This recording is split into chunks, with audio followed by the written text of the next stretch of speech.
इस तस्वीर को देखिए जिसमें प्रभु श्री राम मुस्कुराते हुए दिख रहे हैं। पैर से लेकर चेहरे तक पूरी मूर्ति काले रंग की है। ऐसे में आपके मन में भी सवाल जरूर आया होगा कि आखिर मूर्ति बनाने वाले अरुण योगीराज ने इसे काले रंग के पत्थर से ही क्यों बनाया है और इसके पीछे का रहस्य क्या है। बात सिर्फ काले रंग की ही नहीं है बल्कि 51 इंच की बनी मूर्ति की भी है, जिसके बारे में 99% लोगों को नहीं पता कि आखिर इसे 51 इंच की ही क्यों बनाया गया है। रामलला की मूर्ति कर्नाटक के मूर्तिकार अरुण योगीराज ने बनाई है। इसकी खास बात यह है कि इसे एक ही पत्थर से बनाया गया है, यानी पत्थर में कोई भी दूसरा पत्थर नहीं जोड़ा गया है। इस मूर्ति का वजन करीब 200 किलोग्राम है। इस मूर्ति में भगवान श्री राम के 5 साल के बाल रूप को दर्शाया गया है। रामलला के सुंदर मूर्ति में भगवान विष्णु के 10 अवतार आपको देखने को मिलेंगे। ये 10 अवतार हैं मत्स्य, कूर्म, वाराह, नरसिंह, वामन, परशुराम, राम, कृष्ण, बुद्ध और कल्कि हैं। मूर्ति को अगर आप ध्यान से देखोगे तो इसमें भगवान विष्णु के सभी अवतार आपको नजर आएंगे।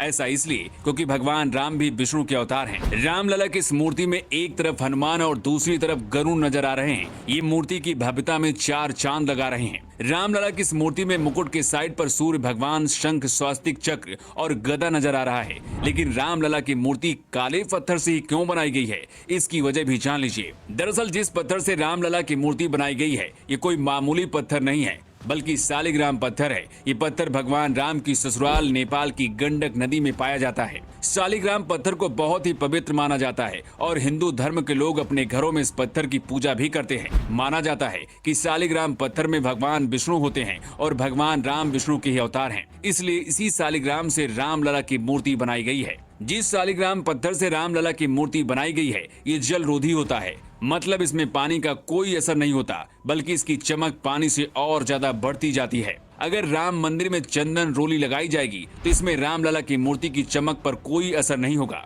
रामलला की 51 इंच लंबी मूर्ति दक्षिण भारतीय शैली को दर्शाती है। मूर्ति की लंबाई 51 इंच इस बात को ध्यान में रखते हुए की गई है ताकि रामलला के 5 साल बालक के स्वरूप के दूर से आसानी से दर्शन मिल सके। राम मंदिर के गर्भगृह में जब रामलला की मूर्ति लाई गई उस दौरान उनकी आंखों में पट्टी बंधी हुई थी। ये पट्टी 22 जनवरी को प्राण प्रतिष्ठा के बाद खोली जाएगी। लेकिन अचानक से सोशल मीडिया पर रामलला की मूर्ति प्रकट हो गई, मतलब प्राण प्रतिष्ठा से पहले ही रामलला ने अपने दर्शन दे दिए हैं। लेकिन ऐसे हुआ कैसे, इसके बारे में भी चलिए आपको बताते हैं। इस तस्वीर को देखिए जो इस वक्त राम मंदिर के गर्भगृह में रखी हुई है। इस मूर्ति में रामलला की आंखों में पट्टी बंधी हुई है। ऐसा इसलिए किया गया है कि 22 जनवरी को जब प्राण प्रतिष्ठा होगी उसके बाद ही आंखों की पट्टी हटाई जाएगी। लेकिन जिस वर्कशॉप में रामलला की मूर्ति बनाई जा रही थी वहीं से ये तस्वीर वायरल हुई, जिसकी वजह से 22 जनवरी से पहले ही पूरे देश और दुनिया ने रामलला के दर्शन कर लिए। हालांकि इस पर अब राजनीति भी शुरू हो चुकी है। विरोधी दलों का कहना है कि जो मूर्ति रामलला की प्रकट हुई थी उसे क्यों नहीं रखा जा रहा है, नई मूर्ति बनाने की क्या जरूरत थी। इसके जवाब में राम मंदिर ट्रस्ट का कहना है कि रामलला की इस बड़ी मूर्ति के साथ छोटी मूर्ति वहीं पर मौजूद रहेगी, लेकिन बड़ी मूर्ति इसलिए होगी ताकि आसानी से भगवान श्री राम का हर कोई दर्शन कर सके। भगवान राम की इस मुस्कुराती हुई तस्वीर को देखकर पूरा देश खुशी में डूबा हुआ है और हर किसी की जुबान पर सिर्फ एक ही नाम है, वो है जय श्री